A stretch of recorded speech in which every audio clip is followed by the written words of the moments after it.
Assalamualaikum warahmatullahi wabarakatuh. Perkenalkan, nama saya Hilmawanda dengan NIM 225790009 dari Prodi Perdagangan Internasional. Baik, kali ini saya ingin mencoba menjelaskan tentang manajemen transportasi barang, studi perbandingan antara moda laut dan udara dalam ekspor dan impor. Yang pertama yaitu definisi manajemen transportasi. Manajemen transportasi adalah perpindahan manusia ataupun barang dari suatu tempat ke tempat lainnya dengan menggunakan sarana berupa kendaraan yang digunakan oleh manusia maupun mesin. Unsur-unsur transportasi manusia yang membutuhkan barang yang dibutuhkan kendaraan sebagai sarana, jalan dan terminal sebagai prasarana, dan organisasi sebagai pengelola. Manajemen transportasi barang melibatkan pengelolaan dan pengawasan proses transportasi barang dari suatu lokasi ke lokasi lainnya dalam konteks ekspor dan impor. Manajemen transportasi barang memerlukan perencanaan yang tepat dan efisien untuk mengoptimalkan biaya, waktu, dan kualitas layanan. Dalam beberapa tahun terakhir, moda transportasi udara dan laut telah mencapai pilihan populer untuk mengangkut barang antar negara. Kemudian selanjutnya yaitu transportasi udara. Transportasi udara adalah alat angkutan mutakhir dan tercepat. Transportasi ini menggunakan pesawat udara sebagai alat angkutan, sedangkan udara atau angkasa sebagai jalur atau jalannya, di mana pesawat udara yang dimaksud dilengkapi dengan navigasi dan alat telekomunikasi yang canggih. Karakteristik kinerja transportasi udara terbagi dalam beberapa aspek, yaitu yang pertama, kecepatan didefinisikan sebagai perbandingan jarak tempuh perjalanan terhadap besaran atau waktu ketika suatu moda transportasi mulai bergerak hingga menuju ke titik tujuannya, di mana transportasi udara ini memiliki keunggulan dalam kecepatan hingga 10 kali lebih cepat dibandingkan dengan transportasi lainnya. Kemudian selanjutnya yaitu kelengkapan moda didefinisikan sebagai jaringan moda dan jumlah moda yang terkait dengan suatu transportasi. Transportasi udara sangat terbatas aksesnya, meskipun dari fungsi pencapaian transportasi udara mampu bergerak melebihi atau melalui batasan negara dengan cepat. Transportasi udara ini memerlukan bandara udara yang biasanya terletak jauh dari daerah pemukiman dan letak bandar udara yang tidak setiap lokasi atau daerah ada. Dengan demikian, transportasi udara memerlukan kelengkapan moda yang terlibat di dalamnya, khususnya untuk akses darat menuju ke tempat tujuan yang lebih spesifik. Kemudian selanjutnya yaitu kapasitas pesawat udara memiliki kapasitas berat untuk terbang dan ukuran fisik terbatas, sehingga kapasitas angkat pesawat sangat dibatasi.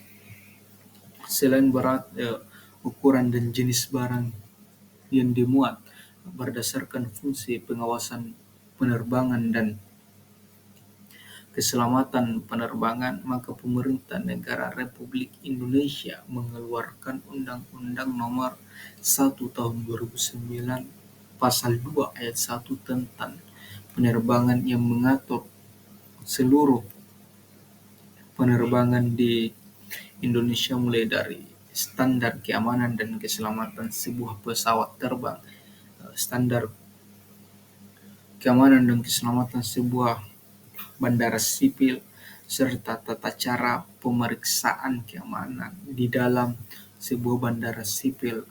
Penerapan undang-undang diperjelas pada berbagai aturan lain seperti Peraturan Presiden PP Nomor 3 Tahun 2011 tentang Keputusan Menteri Penerbangan Udara pada tahun 2010.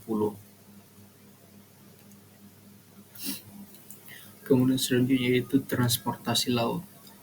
Transportasi laut adalah jenis kendaraan yang dirancang untuk memindahkan orang atau barang dari satu tempat ke tempat yang lain melalui jalur laut, dengan jarak dekat maupun jauh melalui jalur laut, serta menggunakan sarana angkutan kapal laut. Transportasi laut merupakan suatu unsur yang sangat penting dalam dunia perdagangan karena saat ini transportasi laut merupakan salah satu moda transportasi yang paling efisien yang dapat meningkat barang atau penumpang dari tempat suatu ke tempat yang lain dengan menempuh jarak yang jauh dengan biaya yang relatif murah bagi dunia perdagangan pada umumnya. Hampir semua barang ekspor dan impor menggunakan sarana angkutan kapal laut, walaupun di antara tempat di mana pengangkutan dilakukan terdapat fasilitas angkutan lainnya yang berupa angkutan darat seperti truk dan kereta api. Pengangkutan barang dengan kapal laut dipilih karena dengan sebagai pertimbangan dipercaya jumlah barang yang diangkut akan lebih besar dibandingkan dengan menggunakan kereta api atau pesawat terbang dan biaya angkut yang lebih murah. Transportasi laut mempunyai peranan yang sangat penting bagi perekonomian Jawa Timur, di mana hampir 99% kegiatan ekspor impor diangkut menggunakan transportasi laut. Juga sangat penting bagi pergerakan perdagangan antar pulau, baik itu dalam negeri yang dilayani armada pelayanan nasional. Transportasi laut berperan penting dalam dunia perdagangan internasional maupun domestik. Transportasi laut juga membuka akses dan menghubungkan wilayah pulau, baik daerah sudah yang maju maupun daerah yang masih visualisasi sebagai negara kepulauan, di mana negara Indonesia merupakan negara kepulauan terbesar di dunia dengan memiliki wilayah seluas 7,7 juta kilometer dengan kota luas lautan 2/3 wilayah Indonesia dan garis pantai terpanjang keempat di dunia sepanjang 95.181 kilometer serta memiliki 17.480 pulau, mempunyai potensi ekonomi pada jasa transportasi laut atau pelayaran yang sangat besar karena sudah tidak dapat dilakukan lagi bahwa transportasi laut atau kapal merupakan sarana transportasi utama guna menjangkau dan menghubungkan pulau-pulau di wilayah Nusantara sehingga menciptakan konektivitas antar pulau di Indonesia. Adapun ruang lalu lintas transportasi laut di mana pada lokasi tersebut instruksi secara positif diberikan dari pemandu kepada nahkoda.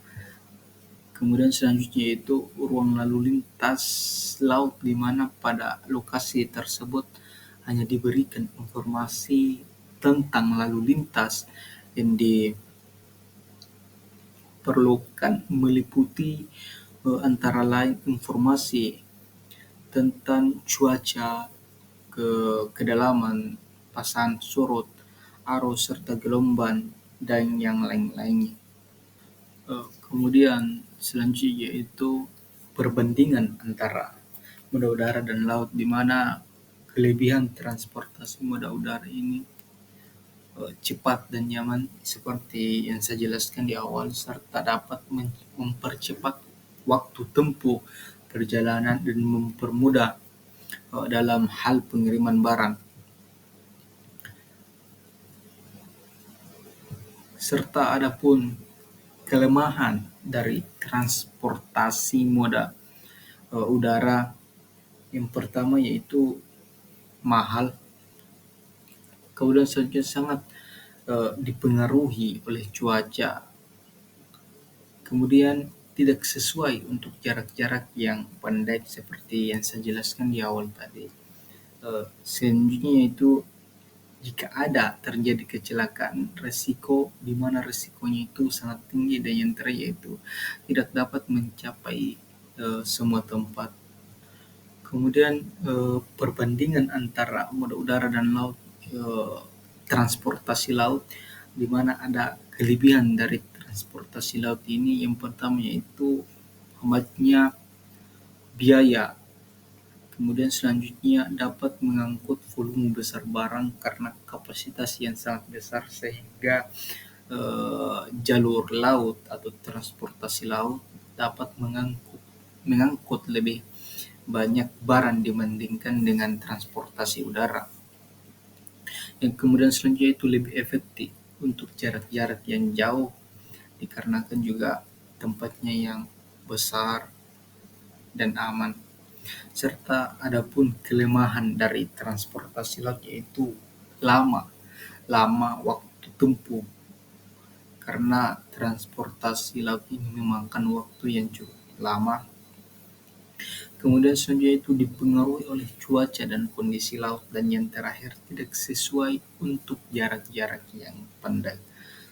Adapun perbandingan antara moda udara dan laut, yang pertama kinerja transportasi udara lebih cepat dan nyaman, akan tetapi biaya yang dikeluarkan ini lebih mahal. Kemudian selanjutnya itu kinerja transportasi laut lebih hemat biaya dan efektif untuk jarak-jarak yang jauh, akan tetapi lebih lambat dan dipengaruhi oleh cuaca. Baik ya, sekian presentasi materi dari saya ucapkan banyak terima kasih. Assalamualaikum warahmatullahi wabarakatuh.